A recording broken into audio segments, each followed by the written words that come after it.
I don't know if I'm going to record every class session, but I'm definitely going to record this one, in part because I teach the same course on Monday, and of course we didn't meet this Monday for the commemoration of Reverend Dr. King's birthday. So just as a note, this this class, and probably most of them, will be on YouTube, and I'll share a link out for that later on if you're interested. So what I'd like for everyone to do, and this will become our procedure for attendance, right, is to type in the chat present, uh, and if your name shows up, like some of you, your name, a lot of you, your name actually shows up as your full name, so that's great. I'll be able to tell who's who. But if some of you, your name doesn't show up as your full name, um, and so please, type out your name and put present, so that, because what happens, is when I'm recording, it will create a text file of the chat, so I can just pull that text file, and it gives me a record of who is here. So, and this is going to become important, because attendance is going to be relevant to your grade, which we'll talk about in a little bit. So, um, this course, if you took, I'm saying a number of names that are very familiar.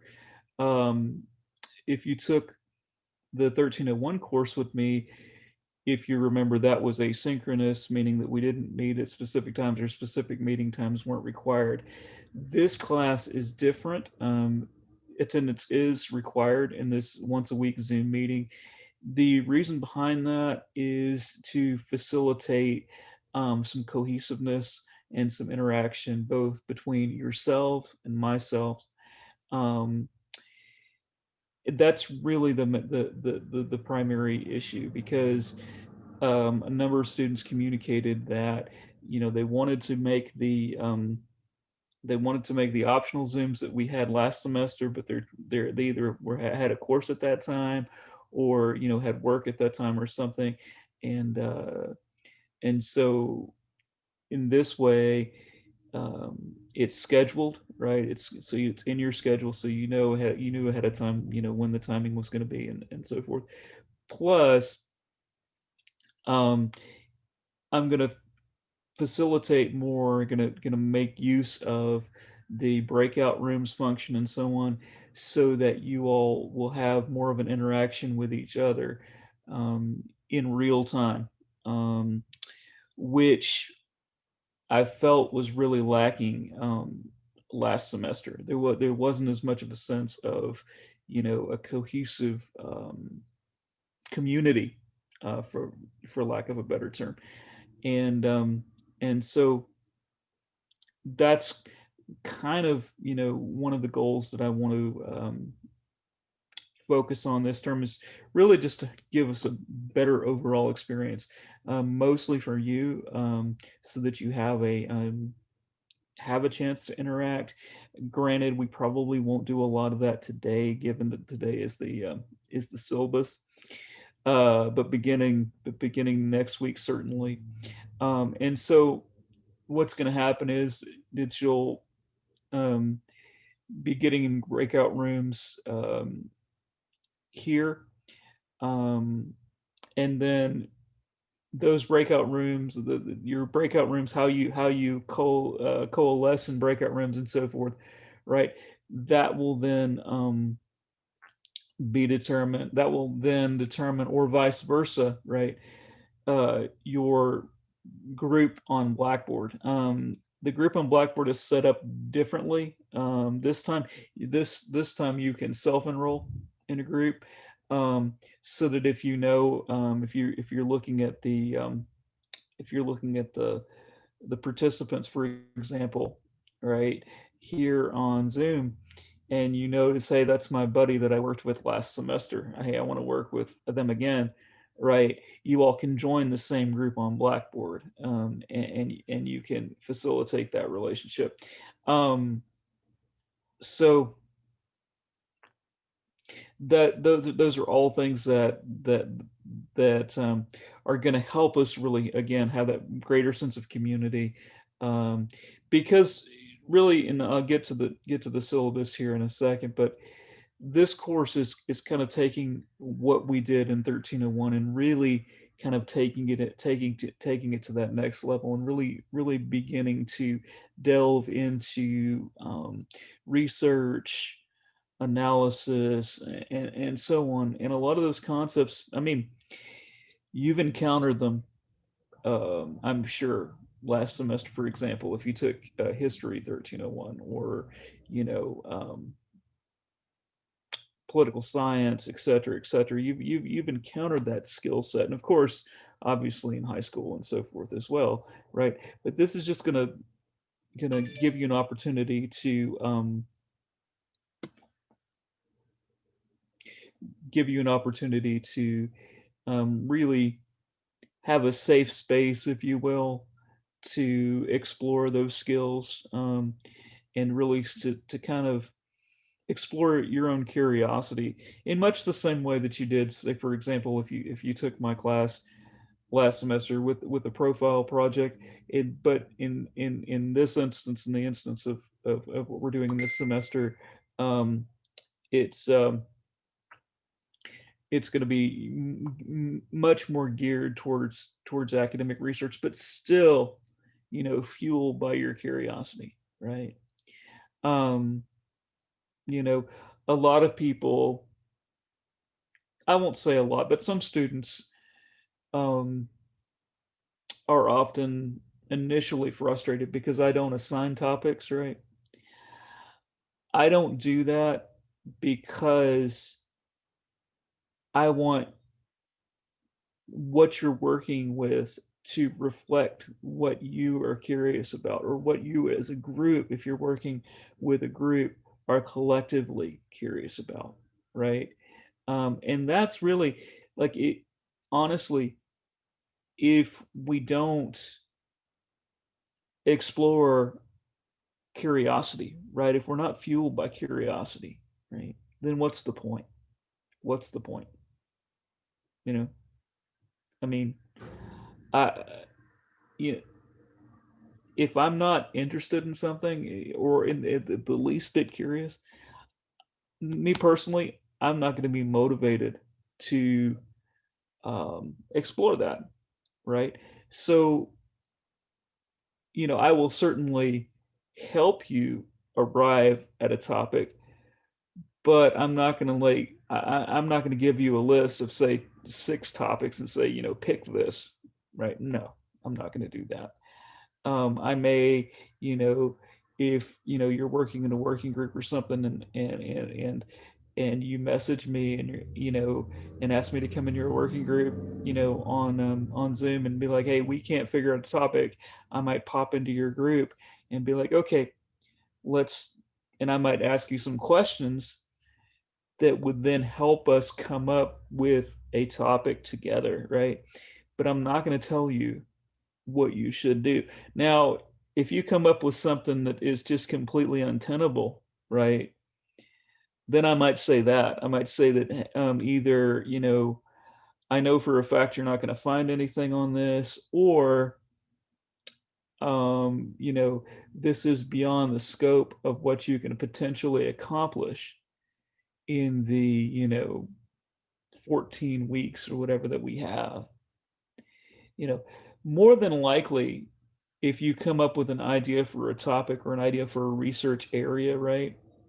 Um, I am going to say, all right, let's fine tune this, right? Let's see how we can express this as a research question that that you can then research, right? That you can then explore. So, I'm getting ahead of myself a little bit. I know that some of you have looked at the syllabus, but I do want to take the time just to run through it. Okay, I'm not sharing my screen. It would be helpful if I did that. All right.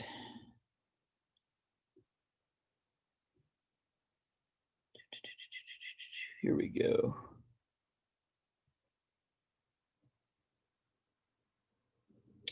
All right. So here we have our syllabus. Um, again, if you had my class last semester, this material here is should be familiar with to you. Of course, not everybody had me last semester, so um, here's our class time, right? This is for my virtual office. Okay, so if you schedule a conference with me, this is the code that you would type in to get into the Zoom. Um, my preferred way of communication, and actually the quickest way to reach me, is if you text this number. Um, please do not call this number.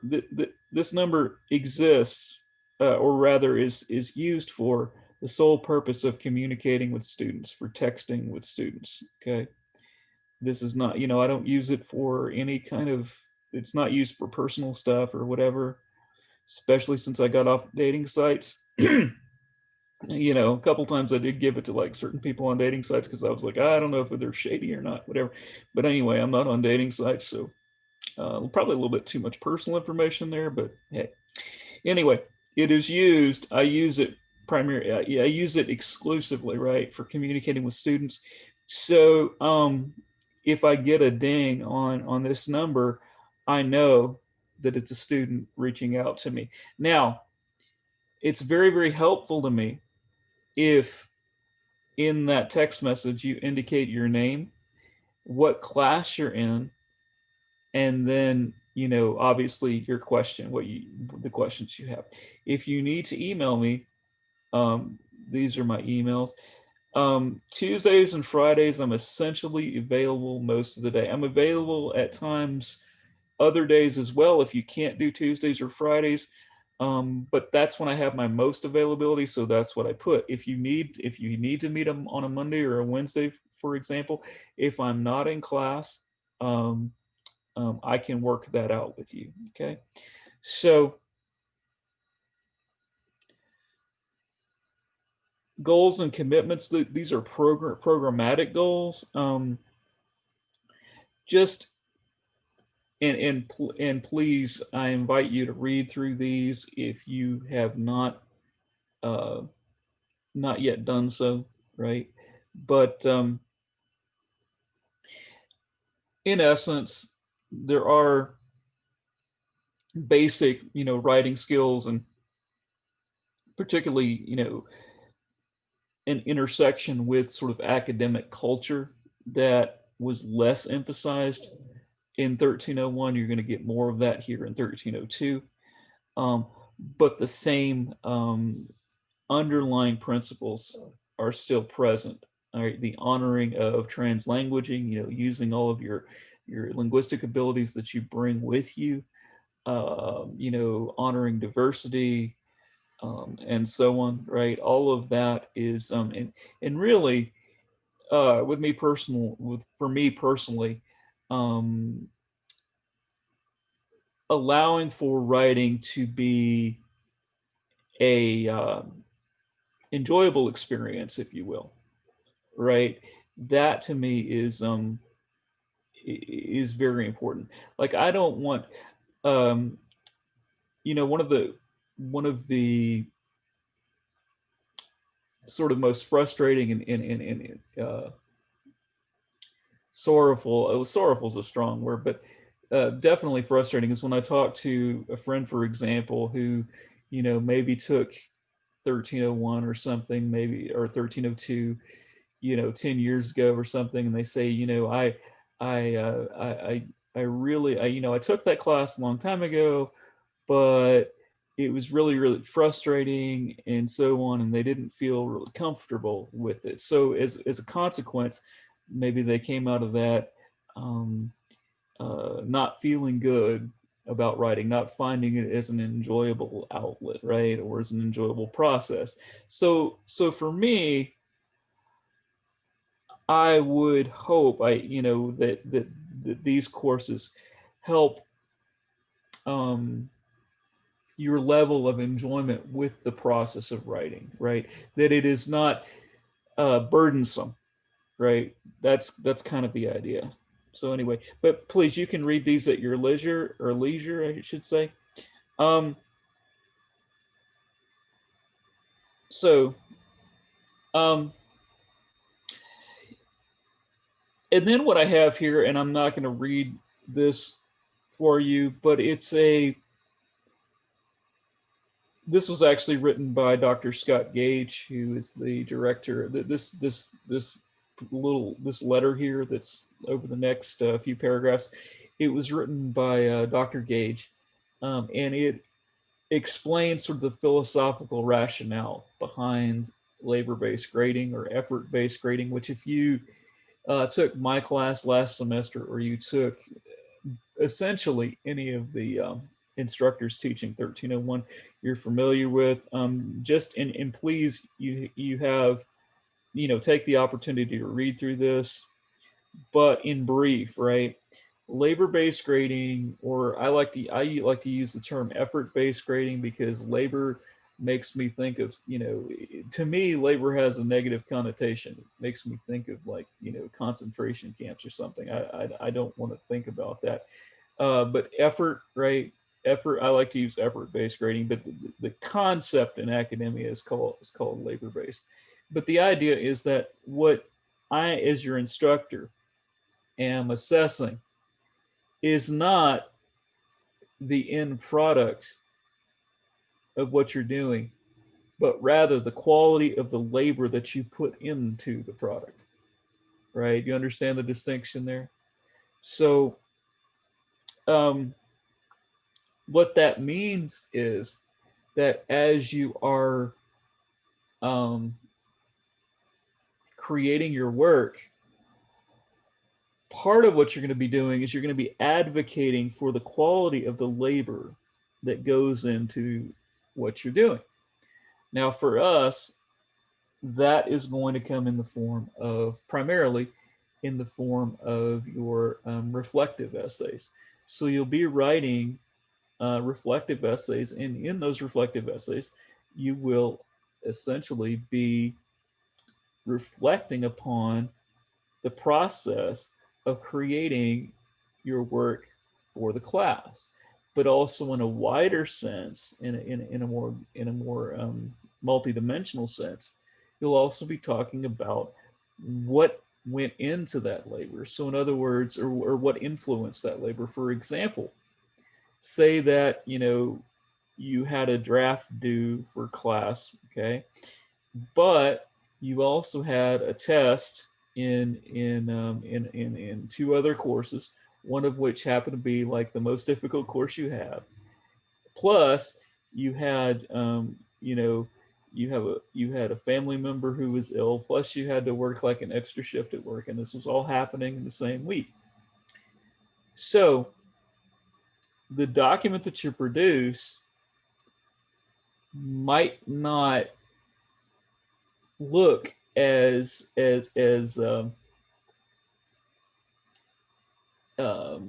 robust, I should say, as what you produced a week before or 2 weeks before. But in fact, based on the uh, labor, right, it's actually more labor went into it than what you did the week before, right? So that's what I mean by labor-based assessment. Also, turning in for labor-based assessment, right? Turning in your work on time is extremely important. Why? Because it takes effort to do that. It takes extreme effort to do that, especially if you're juggling like 12, 12 responsibility, make major responsibilities. Turning in an assignment on time, that's important. You've got to strategize to do that. You've got to manage your time to do that. Um, you know, so turning in your work on time is part of how your stuff is assessed. Okay. Um, Also, again, you've got to make an effort. It takes effort to show up for these Zoom meetings. It does, believe me. I mean, even for me, I was like, looking at my phone, like, okay, is it time to log in right now? Okay, am I on the right Zoom? Do I have everything, do I have the right documents pulled up that I want to show on the screen, et cetera, et cetera. All that is effort, right? For you, it's like, okay, am I on the right Zoom? Because I know, some of you, if you're taking 4 to 5 classes, you've got different Zoom links for every class. So I'm quite sure, it can be quite frustrating and confusing at times. What I do recommend that you do, if you have not done this already, is when I sent the Zoom link out on announcements, and it's the first announcement that I sent out. So even if you didn't get that announcement, or you didn't find it in your email, you can go on to Blackboard and you can see it. But anyway, there's a calendar link in there, or you can actually uh, have that Zoom link populated into your calendar. Now, unfortunately, Zoom only allows me to, unless there's a way to do this that I haven't figured out, and if there is, you all can help me with it. But because I'm by no means a Zoom expert. I'm a avid Zoom user, right? And I host a number of meetings, for classes and such. But as far as all the nuances of Zoom, I'm not necessarily there yet. But in any case, it only allows me to move to advance 7 weeks out. So what that may mean is that I may have to generate another link later on in the term for us. But uh, that will be we'll deal with that when we come to it. Now, some stuff has changed. Some parameters have changed since last semester, as far as how I'm assessing the labor, the quality of the labor, and I wanted to spend some time talking about that because a number of you did have me last semester, and I want to make sure that you're not confused, because it is different. Number one is you know there's no more missing assignment. So in other words, if you turn in something on time and it is in fact complete, and by what I mean by complete is it meets minimum requirements. For example, if I'm asking you to create a reflective essay and I say it needs to be 2 pages, if it is 2 pages, it is complete, right? Um, so that then is what it can that then would represent a complete, which on Blackboard will show up as a 5. Okay. If you don't turn the piece in on time, uh, then that's late. Okay. Now, before, I would say that a late was only within the first 48 hours after the due date. I have changed that. So you can turn in late work up to I believe I said 14th week of the course. Okay. Now, however, and it still remains a late. It doesn't go into it doesn't change. Now, if indeed you turn it in, right? Otherwise, it goes into an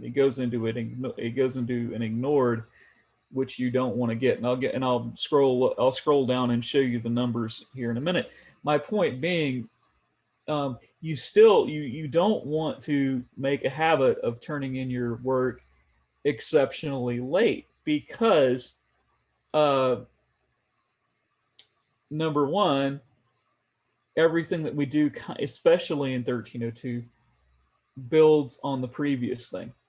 And so, you know, obviously you can't participate in peer editing if you don't have a draft, if you didn't produce the draft that the peer editing is about, right? Um, Things of that nature. Also, and I indicate on here that if you turn in a document more than 2 weeks late, I will still give you credit for it as a late, okay? But if it's more than 2 weeks late, I am not obligated to comment on it. I might, but I might not, right? In other words, if it's more than 2 weeks late, its priority as far as me giving direct feedback on it, goes to the bottom. Okay. Now, that's not to say that I'm going to give you direct feedback on everything you submit for the course. But certainly, if you turn in something really late, the chances of you getting direct feedback on it go way, way down. Okay. Now, if you follow these parameters, and I'll go into more detail here. Okay, so there's a late, which is a 2. That'll show up on Blackboard as a 2. And then there's an incomplete, which is a 3. Okay, now incomplete means that, say, for example, you're supposed to do a 2-page reflection and you did a three-quarter page reflection. Okay, that is obviously incomplete, right? Because if I ask for 2 pages and you don't do 2 pages, well, there's an issue there, right? So,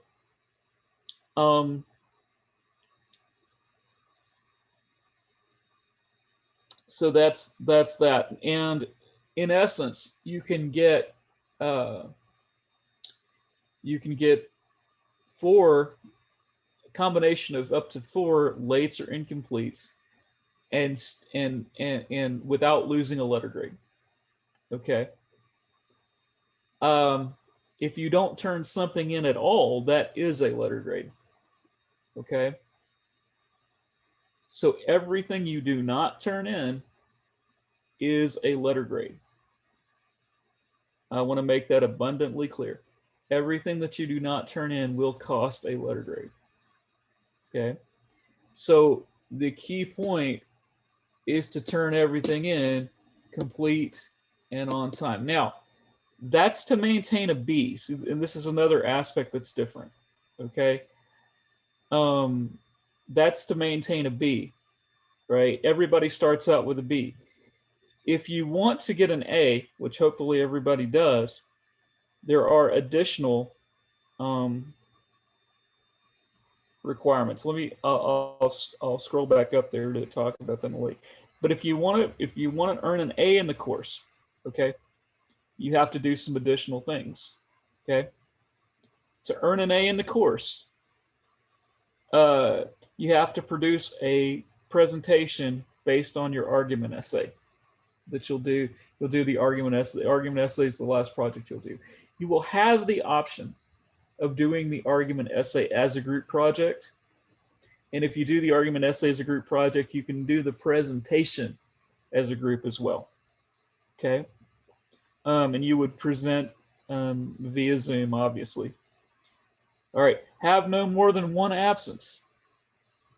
Now, that, there are exceptions to that, obviously. If you have, documented excused absences that you actually show me the documentations for, and so on and so forth, we can work around that. But I mean, just more than one straight up, I overslept and I didn't log in kind of absence, right? And you'll have to do 2 additional reflective essays based on either encounters with the Writing Center or conferences with me, right? And then lastly, and this is very important, to get an A, you must fully participate in peer review. You must fully participate in peer review. Okay? So, and I'm going to come up with a documentation sheet for that you'll have to fill out for your peer reviews. Okay? So that's another factor to consider when you are thinking about, who's going to be in your research and working group for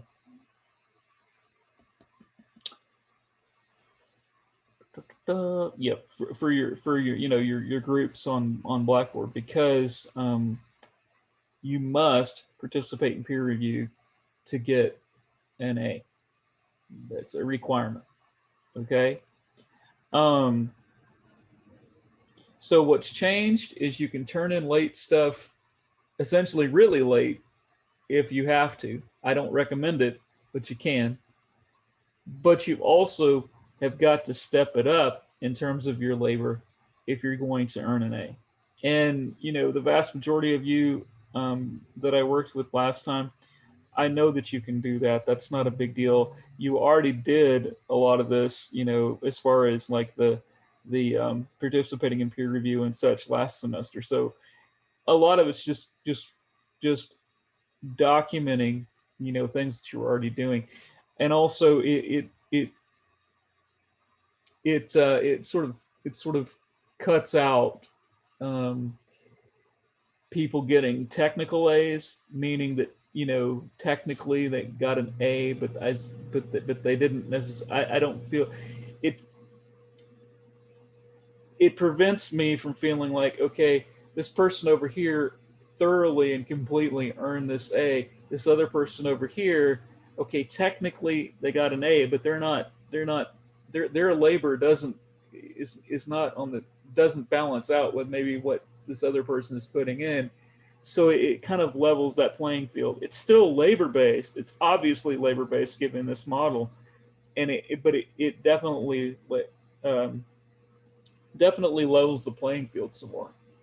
Um, okay, let me just back up. So here are those numbers that I spoke of.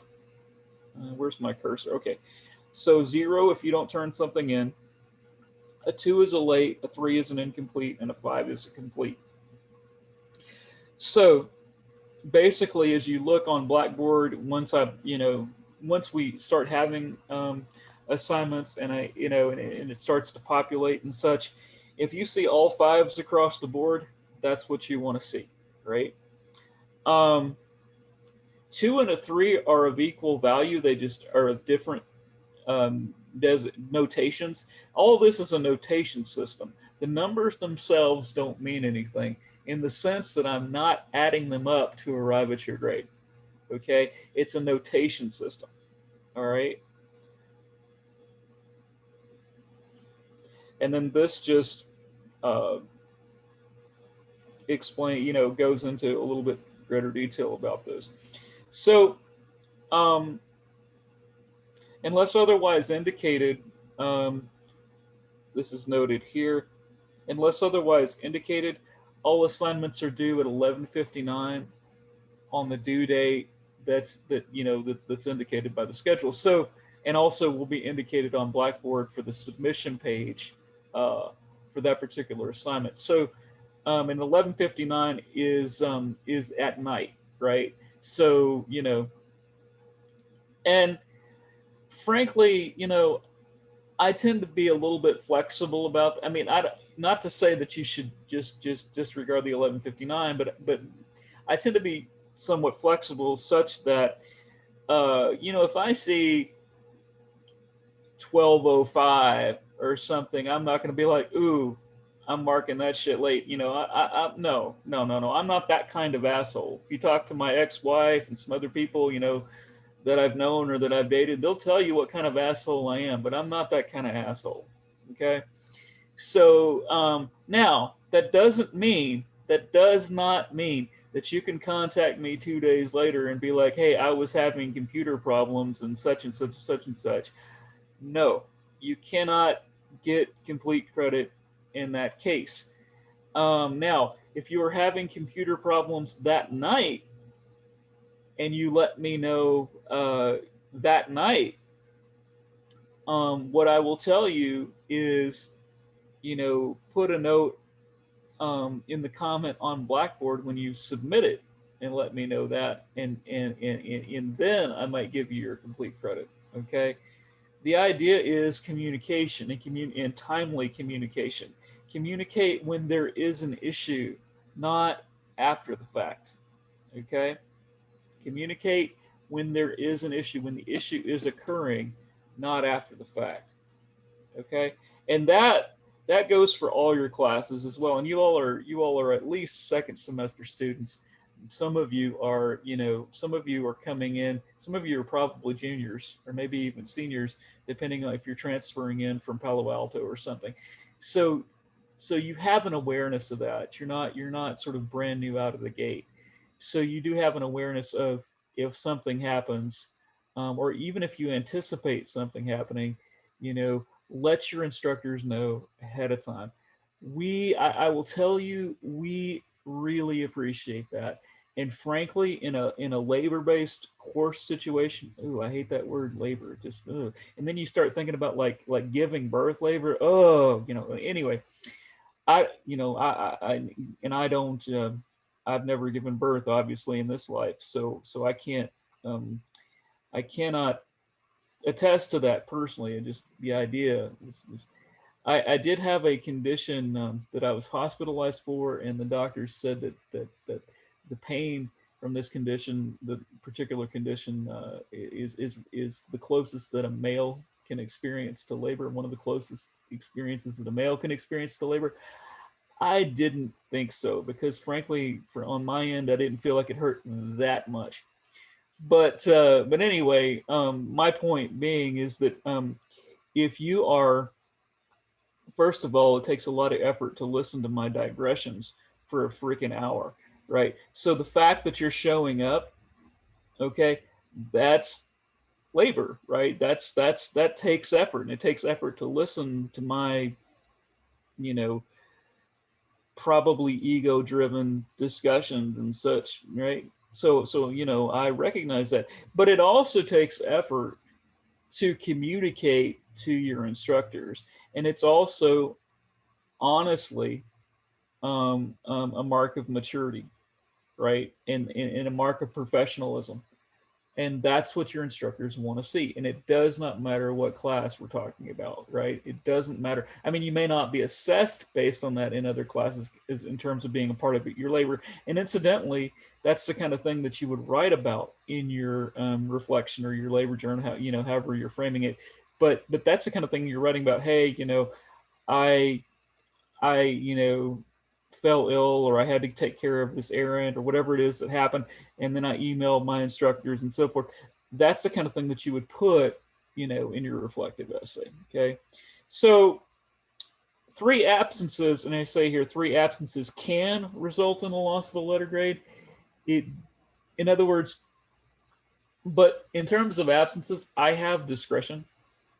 So depending on what it is and why you were out for whatever time and so on, uh, we can work with that. But again, I have to know to a degree, right? And I make this point when later on in the syllabus when I talk about when I explain the reflection essays, right?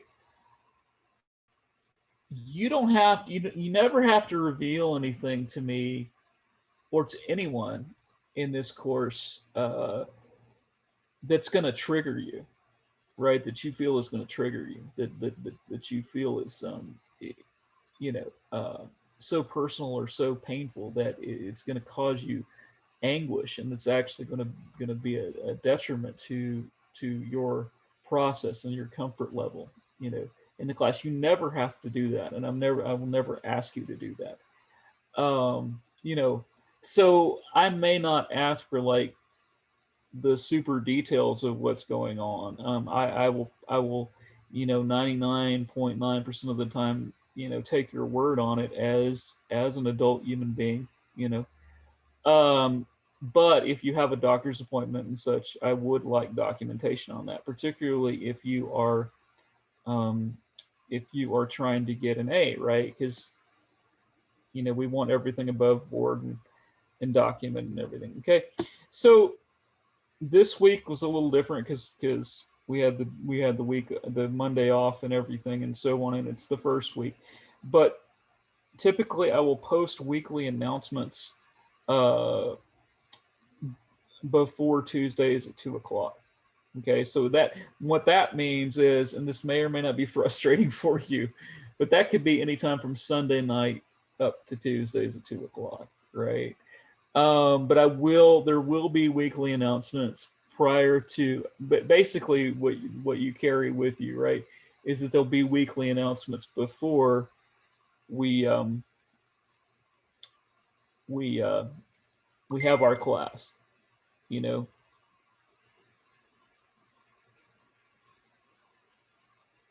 So Blackboard groups, I've already talked about.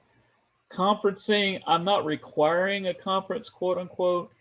However, again, if you're trying to get an A, having a conference with me over your work that you're doing is one way that, and then writing about it, of course, is one way that you can fulfill one of those additional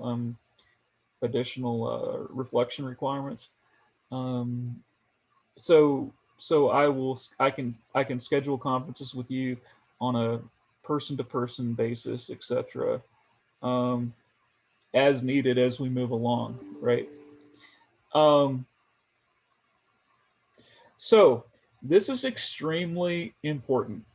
This piece right here is extremely important, right? Extremely important. Okay. If you're taking notes, which I'm not, I don't, I mean, I never took any, I took barely any notes as an undergraduate. So I don't expect people to like, you know, be, scrolling in a notebook or typing, notes as I'm talking. Now, sometimes it might be beneficial, but I'm not one of these people that's like, oh, you're not taking notes. Anyway, um, I will only accept PDF or DocX. I will not accept Pages or Google Docs. I will not accept Pages or Google Docs.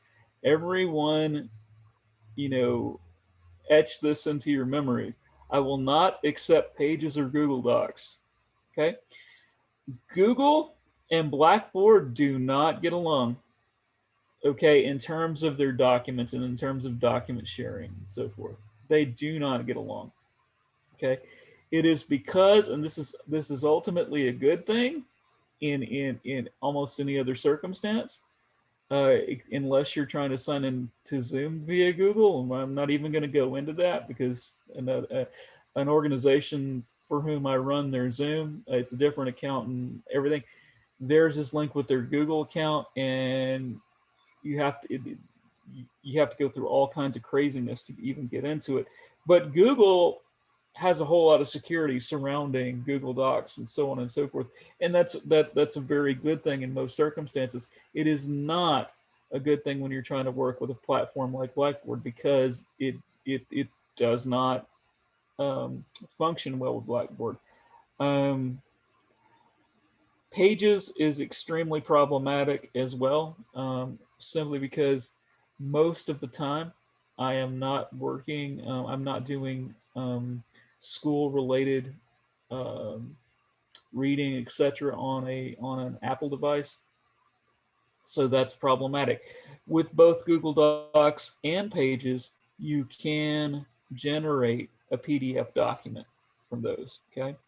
Um, if you want to know how to do it, look it up on YouTube.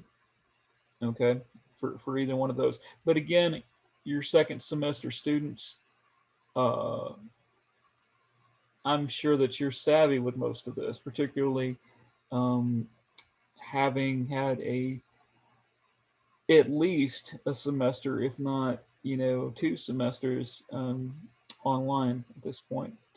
Um, So you'll have specific assignment uh, submission links in your weekly folders. We probably will not have a week one folder because there's nothing, other than the syllabus for you to read and assess and consider, right?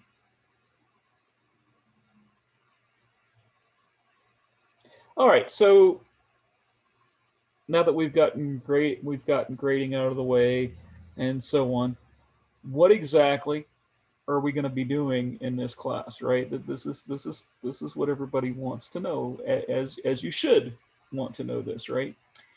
Um, First project is the annotated bibliography, and I am not going to mince words with you. I'm not going to I'm not going to sugarcoat this. This requires a lot of work. Um, it is research based. You're going to be doing, academic research using the library. Um, and the good thing about it is, I mean, um, frankly, the library that we have at Tamusa is not a real university library. However, in terms of a physical library, it's just not. I mean, but what makes it a functional university library are the databases and the materials that we have available electronically. So, um, even though we're doing this course remotely, you will not need to go to campus at all to do research for this class or frankly any other class. Um, okay. Uh, but we'll do an annotated bibliography. That sounds scary. It's really not. It's actually quite, um, I won't say simple, but it's very straightforward. It just requires a lot of work because of the nature of the research, right? And we'll jump in to start talking about research fairly quickly. Um, and my hope is that you will coalesce into groups beginning next week, and in your groups, among your group, decide what you want to research, and then each person in your group pick a different aspect of that general topic, okay, and then create an annotated bibliography based, okay, on that general topic, so that what you end up having as a group at the end of this, at the end of the annotated bibliography project, is a very robust pool of sources, okay, so that later on, if you so choose to do your argument essay as a group, you don't have to.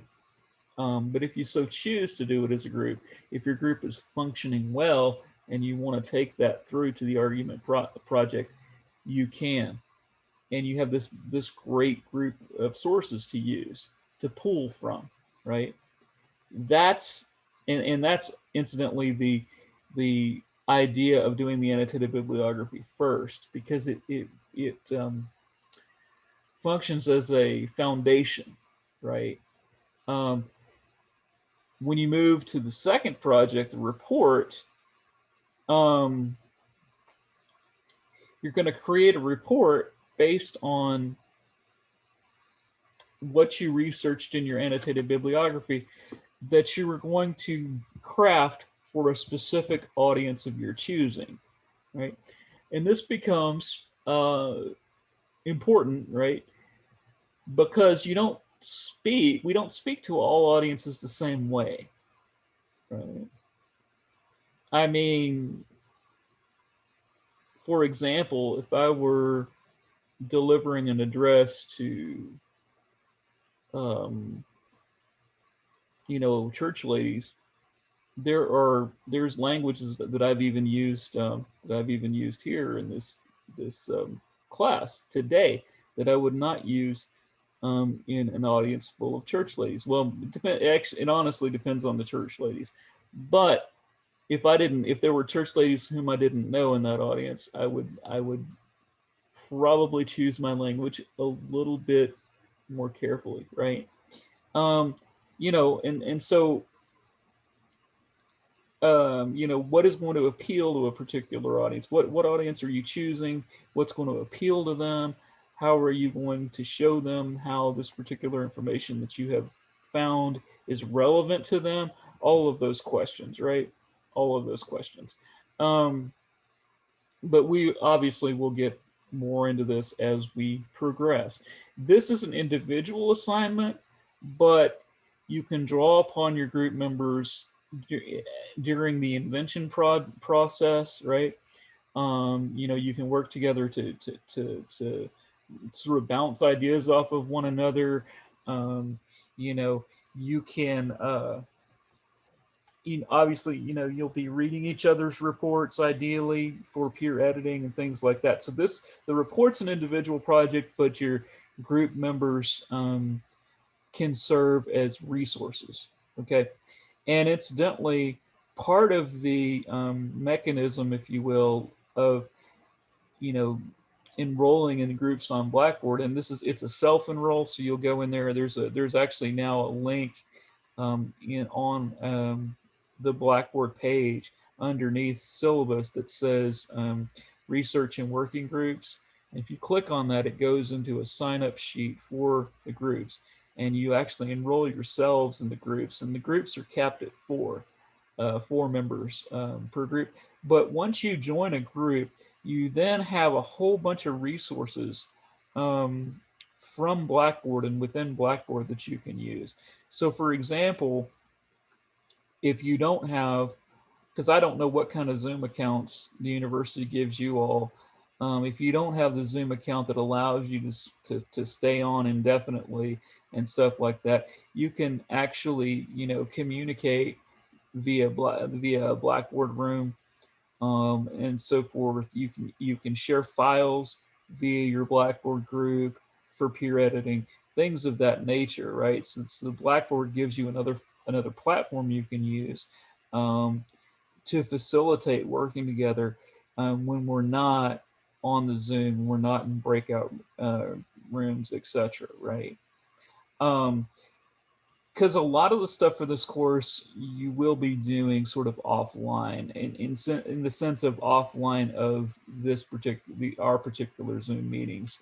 Um, you know, we are only meeting once a week, so you don't have to listen to me ramble on. And actually, as we move on after this course, not after this course, after this class, there will be periods where you'll be working in the breakout rooms, and then you'll be kind of sharing the information that you've come up with, in the breakout rooms with the rest of the class afterwards. So you won't have to listen to me yammer on all the time, right?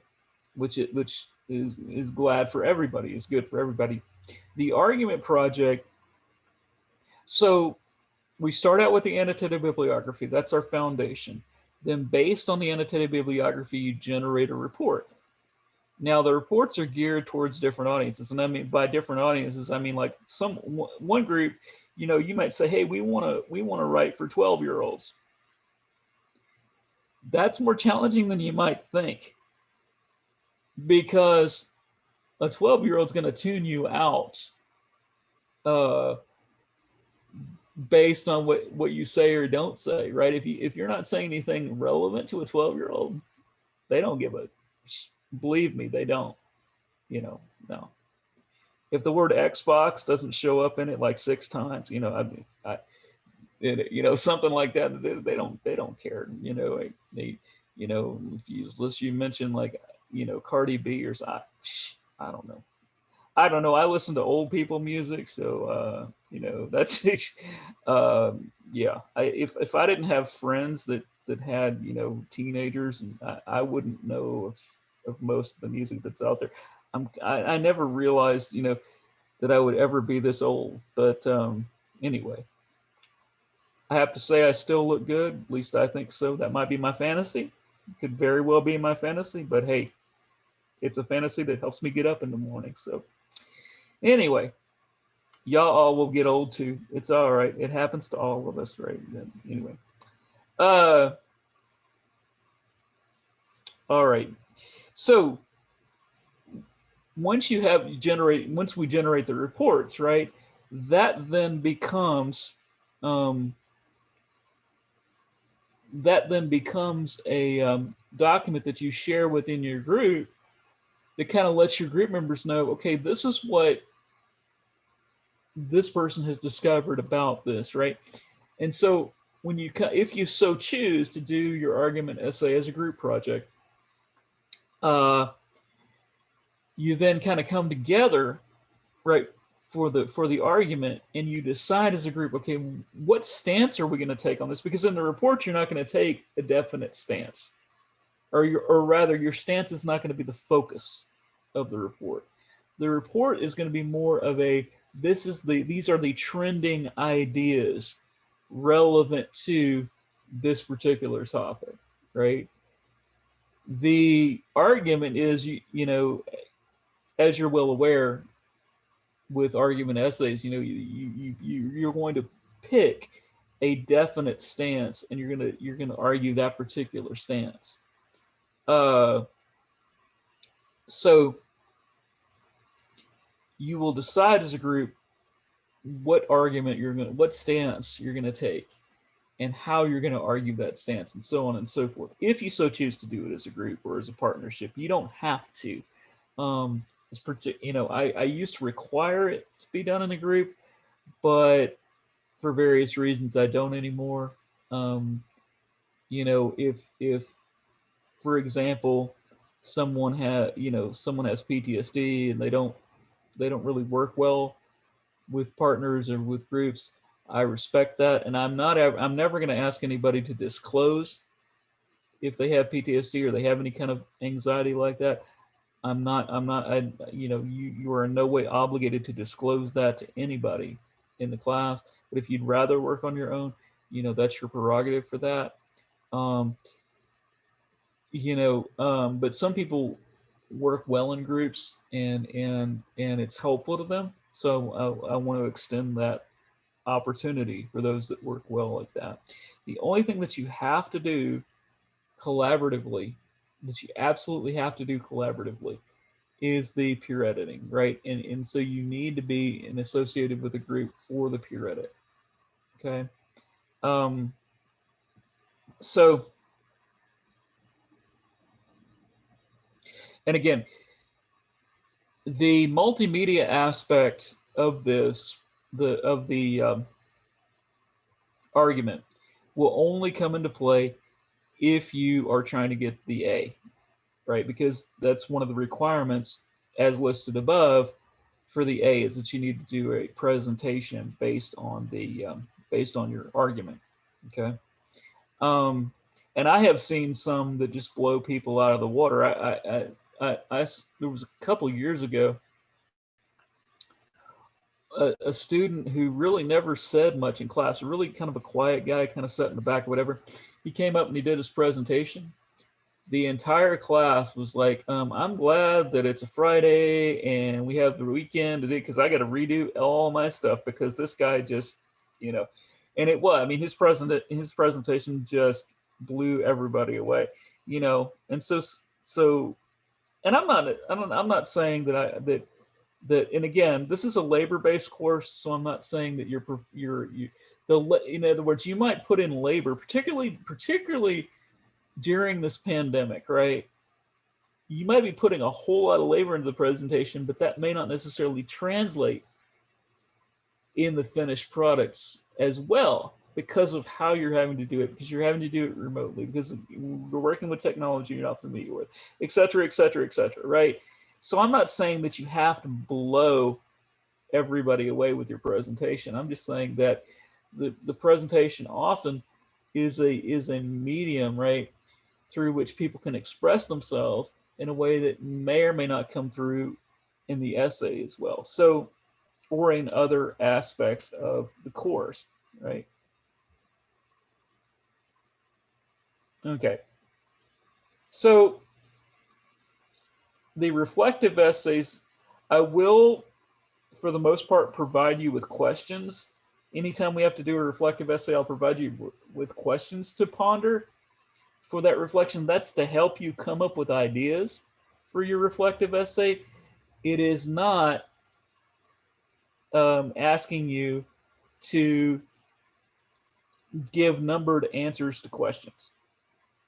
Okay, in other words, your reflective essay is not one and then have the answer to whatever I have as the first question. Your reflection should be a full-fledged essay, even if it is only a 2-page, a brief 2-page double-spaced essay. It should be a structured essay.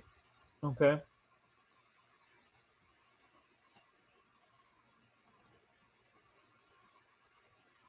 So other course concepts: drafting, peer editing again, or peer review. Uh, I don't drop students for non-attendance. So what that means is if you stop showing up and you don't drop yourself, you just fail. Okay. So if you plan on dropping the course, which I hope nobody does, the only way, the only way to fail this course is by not turning stuff in. That's it. Right. And or not turning stuff in on time, or not turning the vast majority of your stuff in on time. That in that regard, you might be in danger of failing. If you turn in all your stuff on time and complete, even if you don't do the stuff that's required for an A, you will still get a B. So the only way really to fail is to not turn your stuff in on time and not turn your stuff in complete. What that's designed to do is to take the pressure off of you as a writer and to really only be in competition with yourself. In other words, just trying to focus on, as best you can, given the circumstances and so on, trying to focus on your capacity as a writer, where you are as a writer, right? You all know about plagiarism, academic dishonesty, all of this stuff. This is all stuff that you've seen before. So important dates, obviously,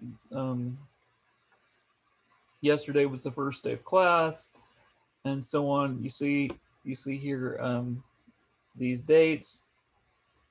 I'll run through the schedule real quick, just in brief. So course introduction, I may or may not get this reading up until next week. A few readings for next week. And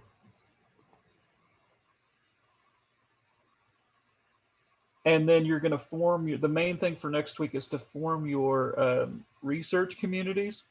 And then there'll be your first reflective essay. Now, another innovation that I've done here is you will not have a reflective essay due on the same week that you have a draft due. So in other words, for this class, with the exception of at the end of the term, when I'm asking you to turn in make sure you have all of your late work turned in, all of your extra stuff for getting an A, there is a week, I believe it's April 24th, where I'm asking you to have all that stuff turned in. That's the only date that you'll have more than one thing due at a time. Okay, that also, should be an impetus for you to, not turn in all your stuff in at the last minute, because you will, you'll be kind of swamped with having to get all your stuff in at the last minute, and nobody likes that. Okay, and then you can just kind of flow through here and see what we have. But that's in essence what we have. If you came in late, you probably didn't hear me. Actually, I know you didn't hear me if you came in late. So the way that we're doing attendance is in the chat. Please type in your full name and present. And then I'll go through it, because when I generate the recording, it also generates a text file of the chat. And I'll go through and note that. I'm going to stop share real quick so that y'all can see me. Well, ideally you can see me. Does anyone have any question? Does anyone have any question about anything that I have talked about? I'm gonna turn my video off real quick and take care of something. I'm gonna leave the Zoom open and the recording going for the sole purpose of allowing everybody to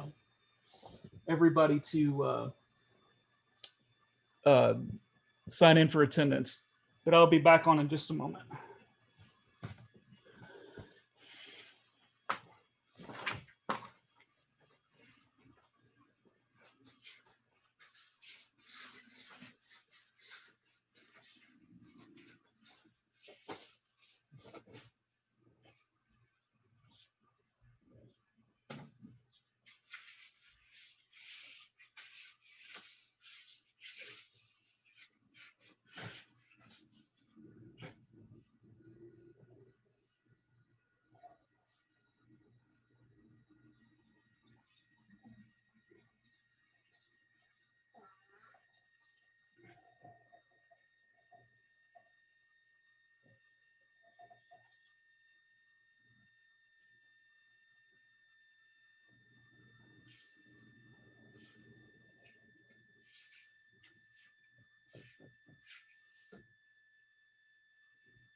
All right. Does anyone have any questions? You can unmute if you want to ask a question. Let me look in the chat and see if there are any questions. I don't see any questions. Thanks everyone for signing in. That's going to make it really nice to have a document of everyone signing in. That is all that I have for this week. I will get again connect with you by Tuesday with next week's announcements. And then if you're reviewing this and you are in my Monday class that didn't meet, hopefully what I've said here makes sense and everything. And again, you can reach out to me in either class, and if you have any questions moving forward. Again, the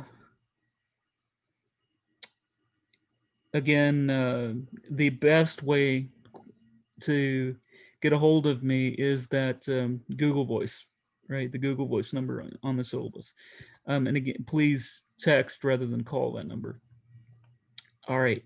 Has everyone signed in the chat?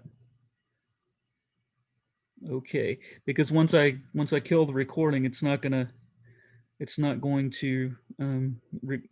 record the chat once I kill the recording. So, all right, I will then conclude this meeting. And again, if you need to reach out to me for anything, that's fine. If you already have friends in the class and you know that you want to work together, you can go. The groups are open on Blackboard again. There's a link right below the syllabus link now, where you can go in and you can sign up for a group, and it should show you who's already signed up in that group. So if you see someone that you enjoyed working with last term in that group, you can enroll yourself in that same group. Okay, I will see you, so to speak, next Wednesday. Have a wonderful day. Have a wonderful weekend.